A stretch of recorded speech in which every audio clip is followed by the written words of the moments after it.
Hello everyone, কেমন আছো সবাই? তো আজ বানাবো চিকেন স্টু। তো চিকেন স্টু বানানোর জন্য লাগছে চিকেন, আর এখানে আছে গাজর, বিনস, পেঁপে আর গোলমরিচ, এলাচ। তো এখানে রাখছে আদা রসুনের গ্রেট, পেঁয়াজ কুচি আর রয়েছে ধনা পাতা। তো ভালো করে তেলটাকে আমি গরম করে ওর মধ্যে এলাচ, দারুচিনি আর তেজপাতাটা দিয়ে দেবো।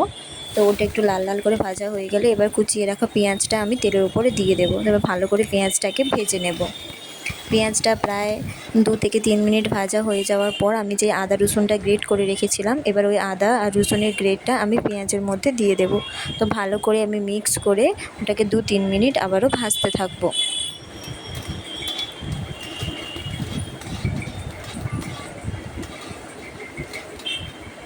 তো ভাজা পোড়া হয়ে গেছে, তার মধ্যে আমি চিকেনটাকে দিয়ে দিলাম। তারপরে যে সব সবজিগুলো কেটে রেখেছিলাম সেই সব সবজিগুলোকে আমি এর মধ্যে অ্যাড করে দিলাম।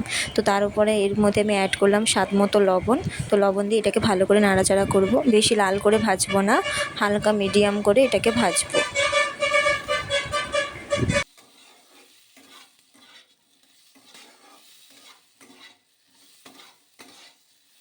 তো এবার এর মধ্যে অ্যাড করলাম কেটে রাখা টমেটোগুলো। তো তারপরে আমি 1 বাটি জল দিয়ে দেবো। জল দিয়ে এটাকে ভালো করে 10 থেকে 15 মিনিট সেদ্ধ হতে দেবো। দিলেই রেডি হয়ে যাবে চিকেন।